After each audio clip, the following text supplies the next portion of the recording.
now it's time to introduce the world premiere of Bone Tomahawk.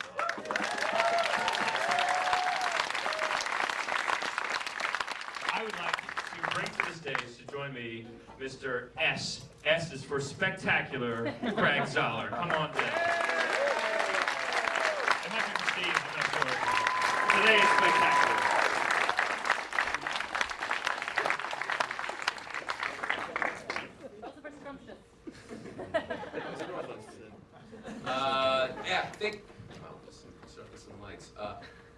Everybody, thank you for coming out here. The story of this movie is certainly much longer than this movie. This movie is very short.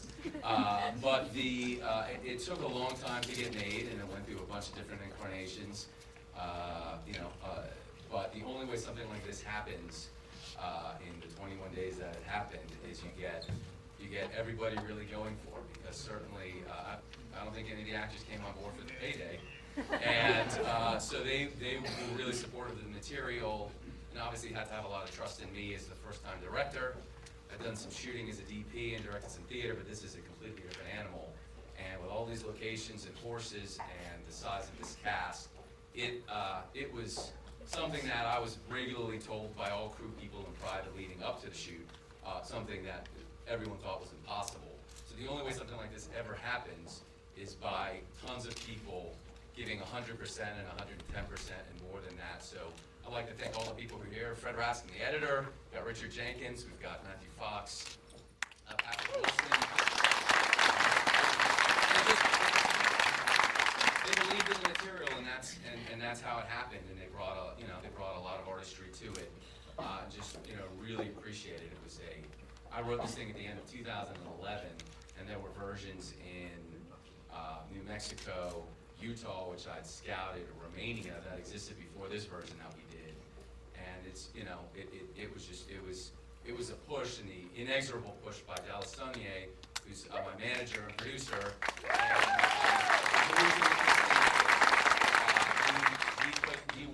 He's the guy who worked harder than I did on it, and he put financially a lot on the line. And it's kind of amazing that we have a movie financed by my manager and foreign interests for the most part, but that's how it happened.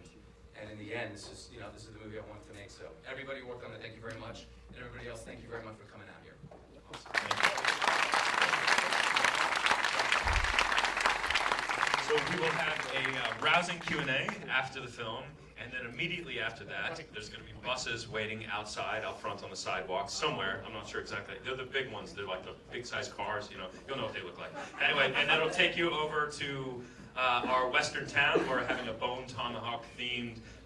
Not entirely. Not everything you're going to see on screen is going to happen at that party, but it's up to this one. So we'll see you guys for the Q&A, and then off to the party. Ladies and gentlemen, it has been a delight and a pleasure to hang out for 8 days with all of you. Let's finish it off with Bone Tomahawk.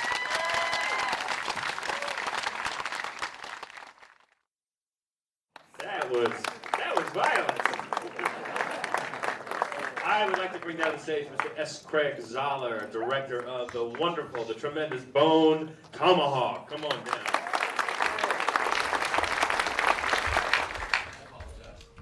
No, please, no.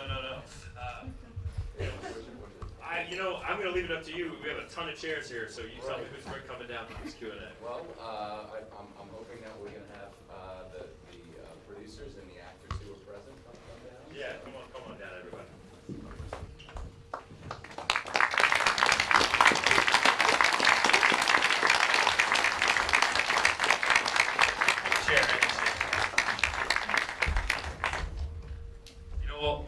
While people are coming down, I'm going to go ahead and ask you a couple of questions. Sure, yeah, from chair to chair there. So you go through a lot of effort to get the details right, and there's obviously you're setting a very interesting stage here, and so there's a couple of details that I need to know about. First and foremost is we have to talk about that throat whistle. What exactly is going on there? Is there any historical truth to that? Tell me where that comes from. This is the first time I've seen that in my life. It comes from, before I made this movie, I had a lot of different ideas going in. One is obviously there's not a lot of music in this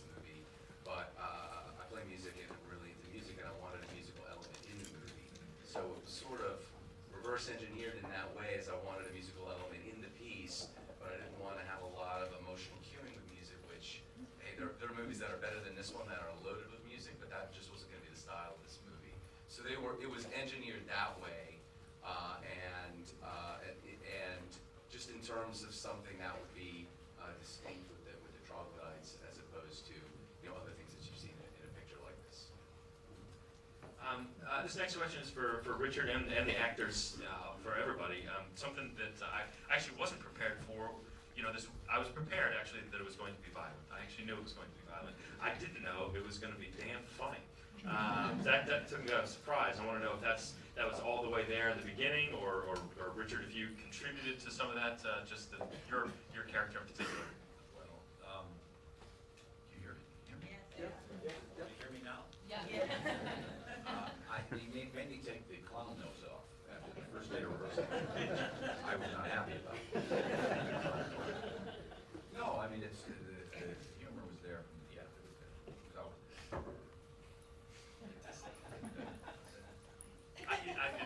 Can you guys hear him all the way in the back?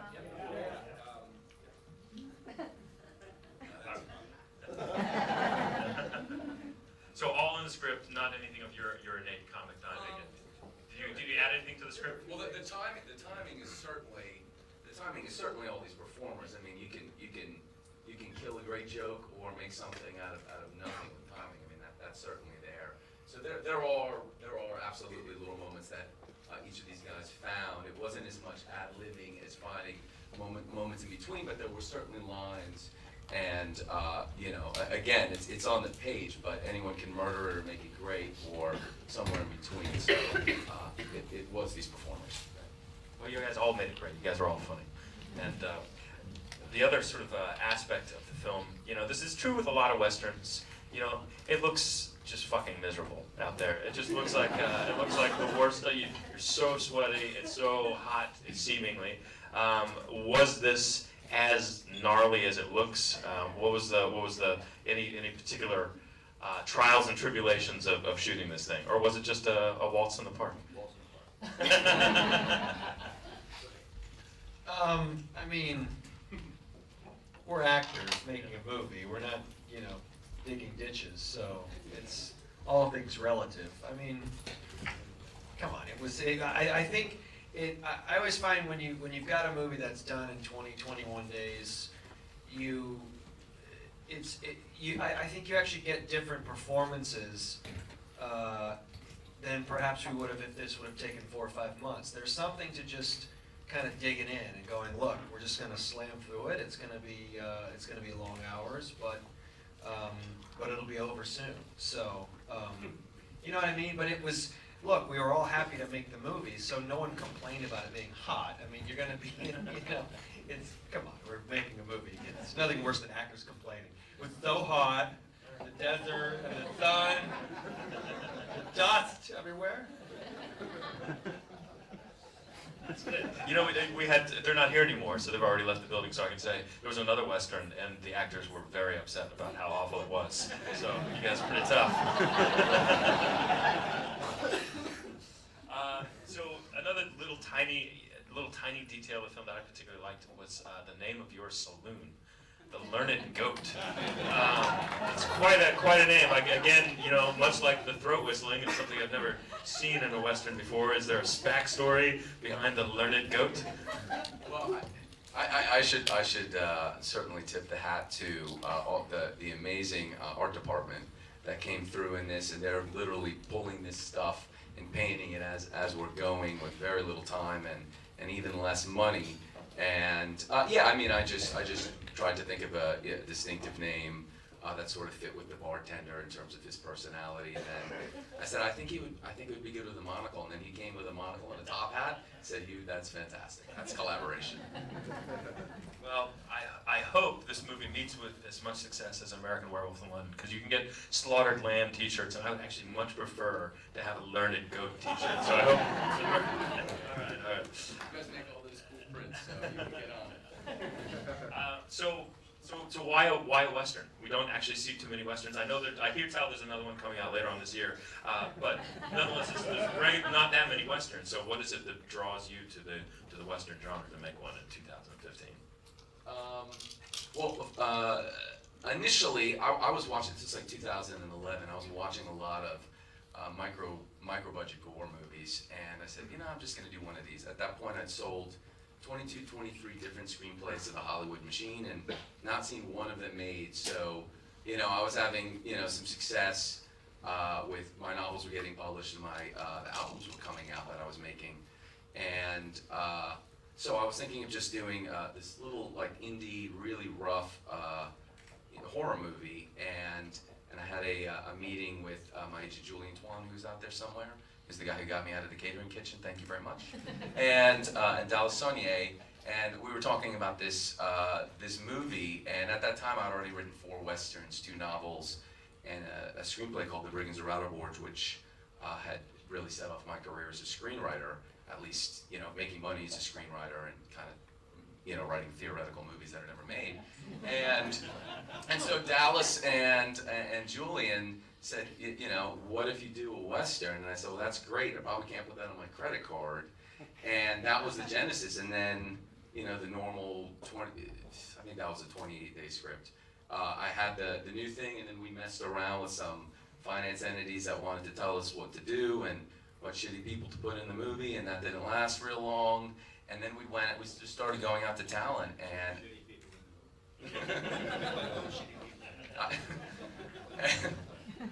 Richard Jenkins, ladies and gentlemen.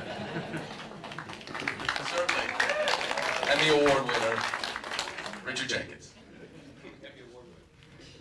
So that was the genesis of this. I really adore the genre, and of course it's probably the single hardest thing to get done. And a lot of the push was always promoting the horror angle of this, which is obviously there. But for me, if I was making a horror movie, the bottom line would be to scare people. And that's not the bottom line of this, though obviously there's scenes where that's the goal. And so it was just, it was a lot of battles with a lot of different entities and just different versions of this movie. And eventually we got to this last one where Dallas put a lot of his life on the line, and some people outside of this country believed in the movie in terms of financing it, and we went and made it for about 1/6 the money we were told was the absolute minimum it could be made for. Well, I'm glad you did, because I really enjoyed the hell out of this film. These here represent your people. Normal audiences might be a little squeamish when the man is ripped in half in front of you, but there's more giggles in this room per capita than there really ought to have been. All right, I'm going to go ahead and take some questions from the audience, right there in the middle. I thought Matthew Fox's performance was incredible, but I have to ask. There was a but. How do you approach performing a sociopath that's so charming and so emotional at the same time? I mean, sociopath's kind of it's a hard word, isn't it? Just, he had a trauma when he was 10. So, do you hear the question, how do you approach playing a sociopath with charm? I don't know. I mean, I just, in the script, Rueda was incredibly charming and sort of seductive and amazing, and I thought he was just an incredible role on the page. Craig's writing just feels very authentic to me, and and then I started sort of digging in to try and figure out the duality of this guy, what he does when he's on his own out there, sort of going down that heart of darkness and doing the thing that is his life's work, I guess, and then working on this sort of front that he puts on when he's in civilization, and Craig gave me a lot of clues with the things that he brought to the wardrobe and Saucy the horse, the mare that he rides. Saucy, I like that name for a horse. So and then starting to get together with the guys. We had 4 days to rehearse, and that was something that you rarely get, and I think it was incredibly important for making this one, because that 4 days we were all sort of gauging off of what, it was important for me to see what Patrick and Richard and Kurt were doing because I knew that Bruder would sort of have this elevated, slightly sort of mannered vocal thing, and the wardrobe would be slightly exaggerated. These are all things that are sort of putting him back in place when when he goes out on these missions and basically is a murderer.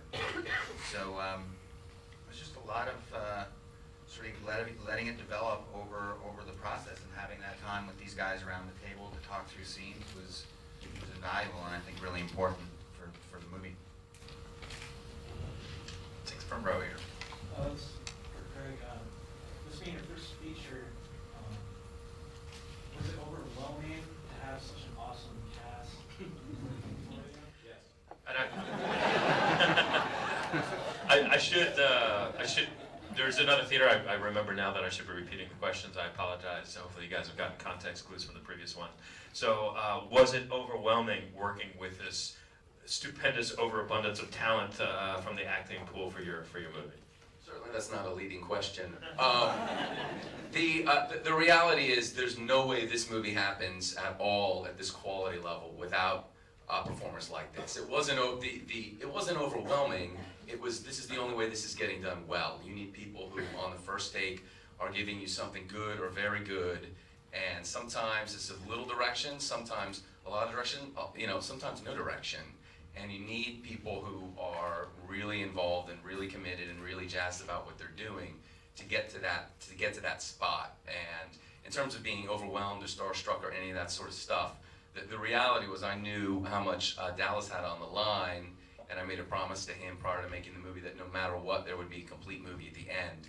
So in terms of priorities, my second priority was make the best movie possible. My first priority was make sure no matter what at the end, there is something that cuts together that is a feature. And so it wasn't, that was, and with the amount of variables we had in place, you throw some horses and 70 locations in the mix, it starts to get rough. But it was something like, this is the only way this happens well, is working with people like that, and obviously people on the crew as well who were as committed and excited about really, really going above and beyond to try and make this happen in this time. It just doesn't happen any other way. There was no CGI in this movie. It was all props and makeup. Oh, could you go into the mic, because we do have another theater that is going to be, it's through magic and cameras. There was no CGI in this movie. It was all makeup and props. And the crew we had for props and makeup was extraordinary. Not a big budget, but this stuff looked fantastic the way it worked. It was so old school. It was great. It definitely works on the screen. So, and you can tell. I mean, this audience can tell too. You start spraying that pixelated blood everywhere, and it's just I tune it out. So, right there towards the back. My question for Richard Jenkins. You channeled the best Walter Brennan we've seen in years in Westerns. I think Walter Brennan channeled me. How much work did you and Kurt Russell do together about your characters? Because I felt like there was sort of like a really rich backstory involved with the relationship between the two of you that wasn't on screen, that may have been on the page or something y'all worked out between each other. No, I just liked him immediately, and we just got along immediately. And I get him. I get what he's doing, and he's Kurt Russell. It's like, here's a man who worships Kurt Russell. I can play that. I can do that.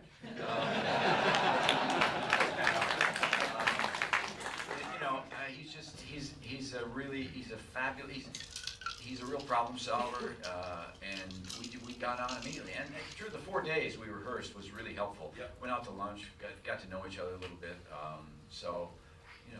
That's kind of all. There was no time to do anything else. Did Kurt Russell roll into set with that sculpted facial hair, or did you guys art direct that? He did.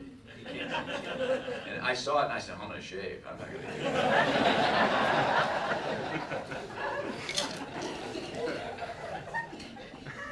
Another question here, right here. Yes, when I was watching this, I was thinking how much my father would like this movie, which is probably kind of worrisome if he's a good person. But do you have an ideal audience in mind, or is it your average 75-year-old dude sitting at home? That's the goal. Question is target audience. I mean, the reality is most of the stuff I do, I'm starting out with an audience of one, and that's me. I'm usually writing writing, or whether it's music or whatever I'm doing. It's like, well, this is the kind of thing I want to watch or I want to read that doesn't exist. And again, I have a deep appreciation for Westerns, and my approach to it is fairly different.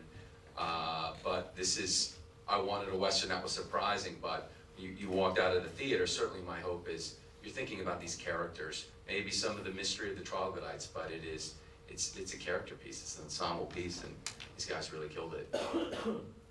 I can see how you could market this movie in two different ways. Sure. You could The way I hate and yeah.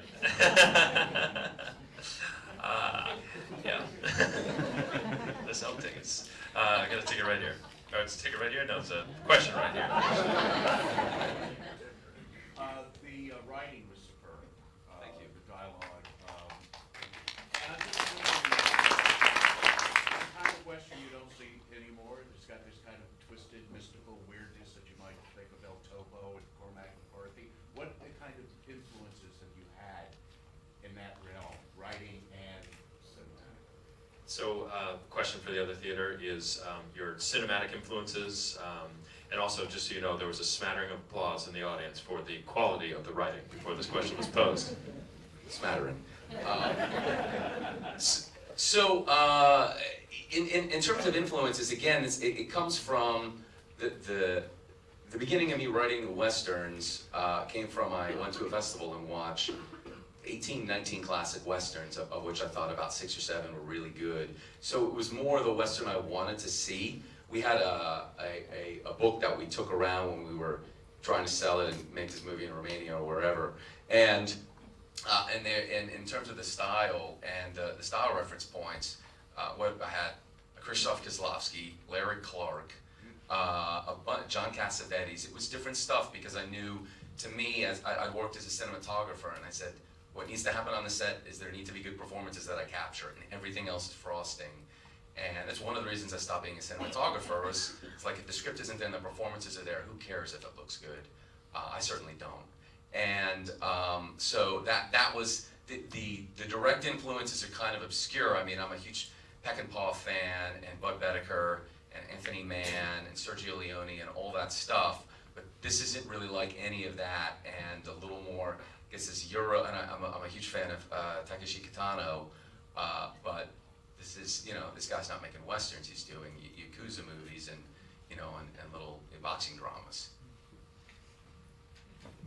That's a good answer. I'll take that. Oh, waving way in the back corner. I'm glad I put my hand over so I could see you, sir. Go ahead. I was wondering if you could talk a little bit about the development of the troglodyte culture, and was any of their like a circle thing with the rocks, was that based on anything historical? So the question is backstory and the research involving the troglodytes, including but not limited to their burial ground circles. So this will be the first of my evasive answers, because the stuff is I mean, in terms of if it's researched or not, most of the stuff I am making up. In terms of the meanings and stuff like that, to me it's much more important for you to ask that question than for me to answer it, just because I think the movie will live on longer in your memory if there's some ambiguities and things you're wondering about. So certainly there are a bunch of ambiguities in this movie that I could clarify, and when I'm working with people, I like to clarify that stuff so they know what they're dealing with. But I just think the life of the movie after, or book, or whatever it is, after you watch it or read it, is longer and better if you're still wondering and if you're intellectually engaged after the fact. Yeah, you did avoid that. So that's all right though. That's cool. Right there in the center.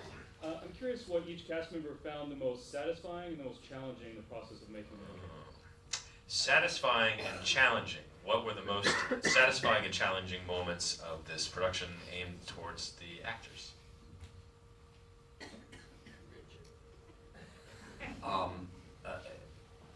When they made me old, it took about 5 minutes.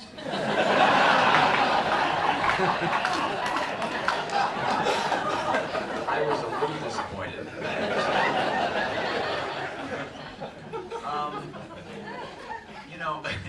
It was challenging. What was challenging? You know, every day is challenging.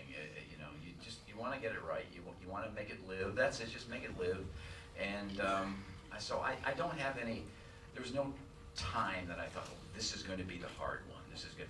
I did the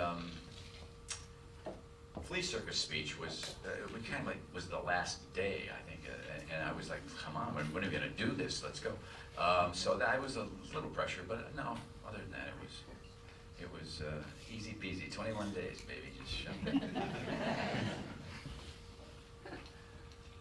I mean, I had the best time making this movie that I've never had more fun on a movie set than I had on this movie, and that's a combination of. Is that the greatest death scene?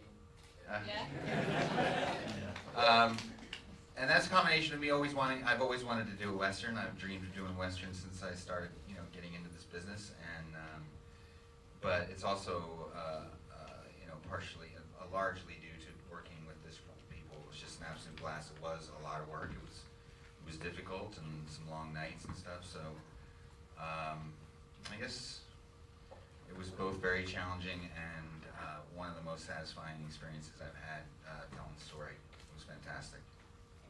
Yeah, they usually go together, I feel like the most difficult or most, you constantly want to be challenged. I think, when you're on a horse next to Wyatt Earp, you feel pretty cool. That's kind of why you do it. No offense, guys, but come on. That was definitely, one of the first days of shooting. The first day of shooting when we were in the little town and we walked into the little town square there, and Kurt started laughing, and I said, "What's so funny?" He goes, "I worked here like 50 years ago." And I thought that was so cool because that set of that town has been in everything with like Gunsmoke and Bonanza, right? Everything. It's out in the Agora Hills, and it's just one of those really awesome Western towns that they sort of just paint and change around and shoot it from a different side. But that was pretty cool to feel like you're a part of sort of Western history, and you don't get that when you go to Romania. Nothing against Romanians. And I would say that was up there. Like you said, when you get to ride a horse and shoot a gun and kill some people, it's pretty cool. And all the other deep emotional stuff is fun too. All right, so we probably got time for a couple more questions here. We got one on the aisle. Questions for Mr. S. What is besides Bone Tomahawk, what's your favorite Kurt Russell movie? Ooh. Favorite Kurt Russell movie? Tango Cash, says Patrick Wilson. I'm a really big fan of Dark Blue. I think that's my favorite performance of his, and it's not that well known, and it really should be. I think it was a little bit in the shadow of Training Day, and I remember the first time I spoke to Kurt, I said, "That's my favorite performance of yours," and he certainly thought it was up there, if not the top. So that and Escape from New York are the two I will pick out for different reasons. But in terms of his work, he's fantastic in Dark Blue. I'm a computer wore tennis shoes man myself. And everything in between. Right there, second row. I didn't expect, for a cowboy versus troglodyte movie, there'd be so much Oscar-worthy stuff in there. Are you guys looking at award season? From the audience, are you guys looking at award season from his perspective? We've got some Oscar-worthy performances. You guys looking at you gonna do any awards campaigns? Oh, I gotta go buy my wife a dress. Yeah, I think that we made this movie not for awards, but for, to prove to ourselves that we can make it, and for audiences like you guys. And we'll see. We come out in theaters in literally 3 weeks, so that will play a big part of it. And certainly any support from you guys, we would appreciate it. Awesome. Bob, do you want to take it home with the final question of the evening? No pressure. Patrick, your performance is amazing. Every step you take. Have you had some kind of trauma or injury or was that just all method? Question is for Patrick. Very very believable injured man performance? Is this based on real life experience?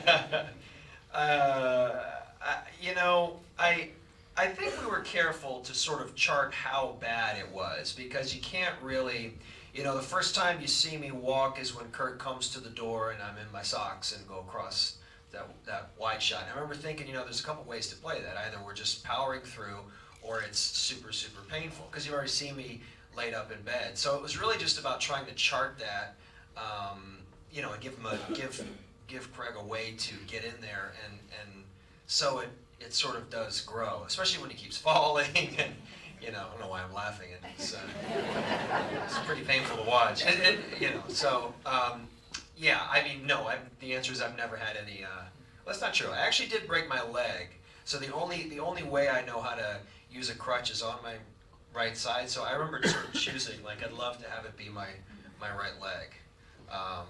Yeah, I never thought of that till right now. That is what it is. So the answer is yes, I did have leg trauma, and I meant it. All right, well, ladies and gentlemen, that was Fantastic Fest. Thank you guys so much. You heard the man. It's our job 3 weeks from now. Make some noise. Tell people how spectacular the Bone Tomahawk is. We'll see you guys out at Star Hill Ranch. Set your GPS, anybody who's driving out there. Otherwise, oh yeah. So real quick, so before you go, we got a lot of calls from a lot of festivals where you have to wear a tuxedo to the premiere. And this guy over here, Christian Parks, called us so many times and promised us the world, and we're thankful for it. And so we brought a present. It's not his birthday, but that's all I can find. And Christian, if you'll come up here, I'd love to give this to you. And if you guys find this on eBay, you better make sure the seller is the estate of Christian Parks, because he's never giving this up. You know, we actually should probably sing Happy Birthday. Happy birthday to you. Happy birthday. It was my birthday on September 19th, and Tim fucking Lee put me on a plane to come here to do Fantastic Fest, so thank you, Tim. A lot of people pay extra for that birthday present. Okay, hold on. Oh my God, you people are animals. This is So sweet. You guys. What a bunch of charmers.